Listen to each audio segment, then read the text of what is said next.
Co je to TSU? Čaute lidi, tady Adam Vlček a protože vypukla TSU horečka, je třeba si ujasnit pár věcí. Lidé se mě ptají, proč jsem já sám začal využívat sociální síť, jako je TSU. Odpověď je jednoduchá. Když vidím geniální business plán, vždycky jej rád podpořím. První výhodou TSU je to, že pokud máte profily na více sociálních sítí, jako je Facebook nebo Twitter, TSU vám umožní to si tyto profily propojit. To znamená, pokud něco sdílím na TSU, mám možnost si vybrat, zda-li chci daný příspěvek sdílet rovněž na Facebooku či Twitteru. To je fajn. Tuto sociální síť bych využíval už jen kvůli tomu. Ale to není zdaleka vše, co může TSU nabídnout, protože je tu ta zajímavější část. A to taková, že za to, co nyní sami děláte na Facebooku či Twitteru, že sdílíte příspěvky, lajkujete, komentujete a tak dále, tak TSU vám za to platí. A abych to lépe vysvětlil, víte, jak funguje YouTube? No jasně, každý ví, jak funguje YouTube. Vy nahrajete video a před videem, po stranách videa se zobrazují reklamy a jakmile na tyto reklamy někdo klikne, vy dostáváte zaplaceno. Samozřejmě pokud je to vaše video, protože jste tohoto návštěvníka přivedli.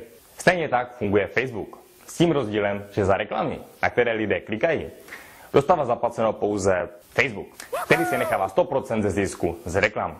A právě tady si autor projektu TSU uvědomil obrovskou díru na trhu. Nechal se inspirovat YouTubem, nechal se inspirovat Facebookem a spojil tyto dvě věci dohromady. A vzniklo TSU. A teď přichází asi ta nejzajímavější část. Společnost rozděluje zisk z reklam v poměru 90 k 10%. 90% rozdělí zpátky mezi lidi, kteří umožnili vydělat, a 10% si společnost nechává. Ve srovnání s Facebookem, který si nechává 100%, je tohle mocné.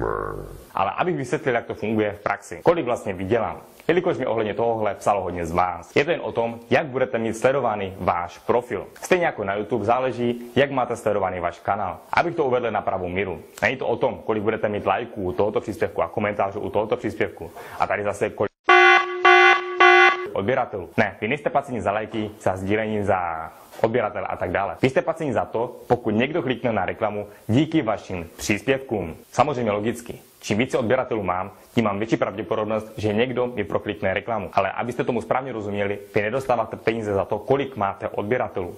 Vy dostáváte peníze za to, jakmile někdo tu reklamu proklikne. To, že na Facebooku lidé klikají na reklamy, třeba i díky vašim příspěvkům, ani sami nepoznáte, protože z toho nevidíte ani korunu. Tady to poznáte ihned, protože TSU vás právě za tohle platí. Začnete na centech, ale postupně vaše výdělky rostou. Zde vidíte 15-denní test, jak se výdělky mohou pohybovat. Zde můžete vidět, kam se až třeba můžete dostat. Samozřejmě garance výdělku zde není. Stejně jako není na YouTube, kde byste nahrali video a čekali, až začnou lítat tisícovky. Je to jen o tom, jak hodnotný obsah budete sdílet, kolik aktivních lidí vás bude sledovat a samozřejmě to nejdůležitější, proklikávat reklamy. Pokud vás zrovna napadá myšlenka, no tak to by si na reklamy mohl klikat sám, tak na to rychle zapomeňte. Protože vy jste placeni pouze o toho, pokud na reklamy u vašich příspěvků kliká někdo jiný. Možná se vám zase hodí hlavou myšlenka, no tak to by si mohl vytvořit více profilů. Opět na to zapomeňte, protože samozřejmě musí to být odlišná IP adresa. Zkrátka buďte přirození. Dělejte to samé, co jste dělali na Facebooku, to znamená sdílejte příspěvky a tak dále a uvidíte, že i tak peníze budou naskakovat. Tím, že si sami budete klikat na reklamy u vašich příspěvků, si nepomůžete. Pokud jste známý YouTuber nebo třeba Rytmus, tak vyděláváte téměř okamžitě, protože za to, co jste do nynějška dělali na Facebooku, tedy za sdílení příspěvků, zde na TSU budete štědře odměněni. TSU si prošla už i testovací fázi, kde byly součástí osobnosti, jako je 50 Cent či hráči NBA. A všichni sociální síť jen podpořili. Boreď by nepodpořili, když tam vydělali balík. Ale abych objasnil všechny možnosti TSU, nemusíte vydělávat pouze díky tomu, že sami budete mít sledovaný profil a příspěvky. Jelikož se TSU nyní rozšiřuje na základě doporučení, získáváte provize i z lidí, které doporučíte a ti sami mají sledovaný profil. Nebo vám mohou vydělat lidé vašich lidí, nebo lidi pod vašimi lidmi. Ano, provize získáváte až do 4. úrovně. Řekněme, že společnost generuje z nějaké placené reklamy $100. Je to díky vašemu příspěvku. Jak jsme již řekli, 10% si společnost nechává, takže $10 jde společnosti. Zbývající $90 se rozděluje mezi vás.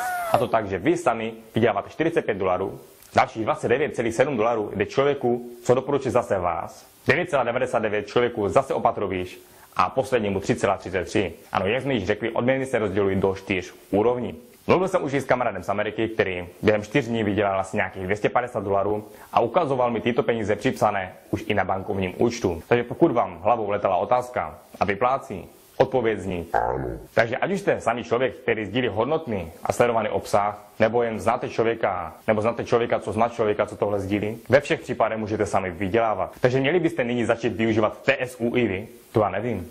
Chcete vydělávat za to, co běžně děláte na Facebooku? Nechám to na vás. Jen prosím vás, žádné roztahovačky. Odkaz je pod videem. Mějte se, čau.